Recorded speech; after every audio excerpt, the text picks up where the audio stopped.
Why do we play what we play? Sometimes you pick up a game because the gameplay is obviously right up your alley. Sometimes because a particularly impassioned review moved you. For example, this video from White Light is the only reason I ever picked up Assassin's Creed Unity, a game I had otherwise only known from its infamous bugs. But sometimes you're just hopelessly amused by the visual of, say, a very, very long bird. This is the puzzle game Snakebird.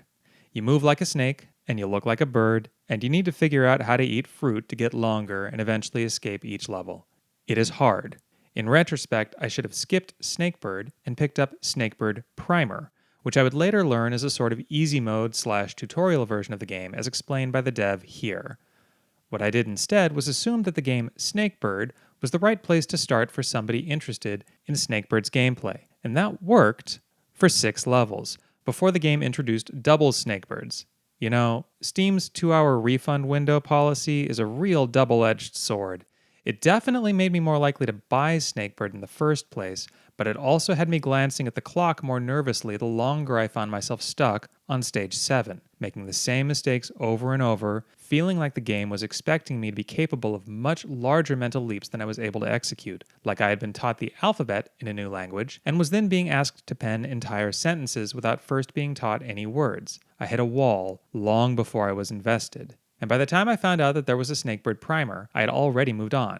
It is very interesting in terms of video game accessibility discourse or whatever to find a hard game that offers the concession of an easy mode, but only with separate purchase. As an unfortunate accidental purchaser of the wrong Snakebird, I had mixed feelings about Primer being a separate purchase, but in retrospect, I'm just amused.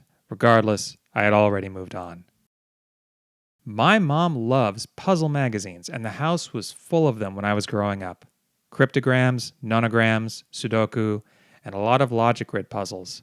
I took after her and developed a taste for both nonograms, also known as Picross, and logic grid puzzles, and I thought I could see something like the latter in descriptions and videos of Return of the Obra Dinn. A different interface, a striking aesthetic, but I figured I was in for the same sort of deductive experience. But if Snakebird lost me, Obra Dinn never had me. I barely had my sea legs before deciding I just didn't like the game as a tactile experience. I don't really have very much at all to say about it, even at the most basic level. I didn't like how it felt to move around the ship and investigate things, and I could tell I'd get more out of revisiting the grid puzzles in those old magazines. A pen and paper just feels better than Obra Dinn. I think Obra Dinn's presentation is really cool, love the concept. It's just also kinesthetically unpleasant for me to engage with. Next up was Void Stranger, a black and white Sokoban game. Why Void Stranger? Zero Ranger. Zero Ranger? Zero Ranger. Yeah, I love Zero Ranger enough that the follow-up from the same devs was something I knew I'd get to at some point. And this one was better than Obra Dinn on a tactile level, and ramped more reasonably than Snakebird, and I stuck with it long enough that it escaped the gravitational pull of the Steam refund window, but I still found myself unable to truly enjoy it. Like Zero Ranger, Void Stranger clearly has some sort of meta level to it, but where Zero Ranger's shmup gameplay struck me as pretty close to perfect, I just do not have that same visceral love of Sokobans. This is a game made entirely of the worst part of Zelda dungeon puzzles. Do I ride out the moderately engaging Sokoban gameplay and hope that it serves as a bridge to more compelling meta elements? But why can't I instead have another Zero Ranger, a game where the core gameplay is fully gratifying and the meta stuff just stacks on top of that? Well, I own the game now, so maybe I'll get back to it later. Finally, as a last attempt at finding a puzzle game I actually liked enough to stick with, I returned to the safe harbor of Momcore, something that exemplified the virtues of the brain-tickling persistence of those pen and paper puzzles, instead of providing the feeling of being a disembodied orb suspended in aspic. I didn't want to pick actual Picross or Sudoku, that was cheating, but there are other options, there had to be. Undoubtedly dozens of them. And the one I found was Hexcells. Sometimes I think about my preferences in games as a matter of path dependence. Like, I played Mario as a kid, I played Dragon Warrior as a kid, therefore, I like platformers and I like JRPGs. That kind of thing. But puzzle games like this, I kind of think it honestly might be in my blood. The older you get, the more you recognize more and more of your parents in yourself, and in some cases that can be cause for concern. But for me, it's usually comforting. Um, I didn't plan this when I was scheduling out these different genre videos. This was actually supposed to be the rail shooter video, and then I had trouble sourcing a working copy of Star Fox Zero. But the way this worked out, it just feels right to me that this is the video coming out right before Mother's Day. This is a game that reminds me of my mom and the things that my mom likes and the parts of myself that take after her. So, happy Mother's Day, Mom.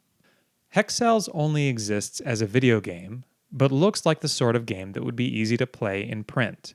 It presents as a sheet of paper, with your mouse acting as the pen, and for me that is a much more satisfying interface than slowly moving the Oberdin investigator around. Hexcells is not quite a true pen and paper game. It relies on Minesweeper's convention of uncovering numbers that give clues to the nature of other cells as you go. Unlike Minesweeper, Hexcells has handcrafted levels rather than random ones.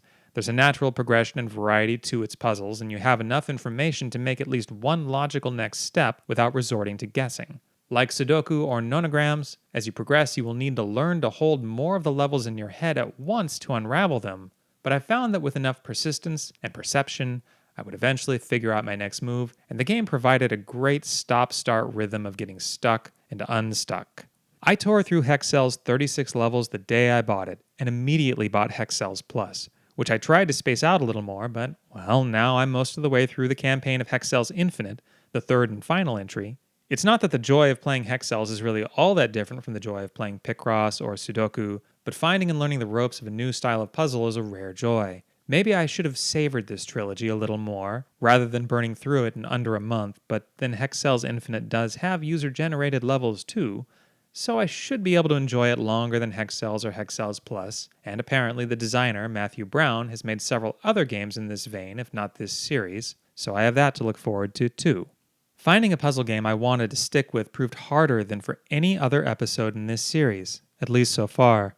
Compared to other genres, puzzle games offer friction that I find much less pleasant, because to my taste they often come up short as spatial, kinesthetic experiences. Look, I don't really have the formal vocabulary for this, but most of the puzzle games I've experienced don't really allow you to embody a character or other avatar in a rich way. Either the character feels like a glorified cursor or camera, or the character is very rigid in their motions. And I get it. I get why puzzle games are like this. In a genre about unraveling knots, it makes sense to make sure that each step is taken deliberately, that you're not accidentally pulling at multiple threads at once. And part of it, I'm sure, is that puzzle games are admirably prone to reinventing the wheel. Puzzle games look less like each other than do any other genre, so they don't get to benefit as much from polish, iteration, and so forth. And the best puzzle games are often made by individuals or small teams. Yet another reason it would be unreasonable to expect one of these games to feel as joyous to control as Halo or Mario. But alas, the little homunculus in my brain with his giant hands is very opinionated and very concerned with kinesthetics. Why does this bother me more in Oberdin and Void Stranger than in Fantasian? I could guess, but I don't really know. Maybe JRPGs and CRPGs have other elements that pull me in. I'm not sure. But if a puzzle game feels worse to control than a pen on paper, what's the point? Up next, yep, I finally got my hands on Star Fox Zero for the rail shooter video. Mine was a PlayStation household rather than a Nintendo 64 household, so the world of Star Fox is largely unknown to me. But Zero's controversial control scheme sounded too interesting to pass up. You might argue I should really play Star Fox 64 first, and I agree, so yes, this one is going to be a double header, Star Fox 64 and Star Fox Zero. See you in 2 weeks, and happy Mother's Day.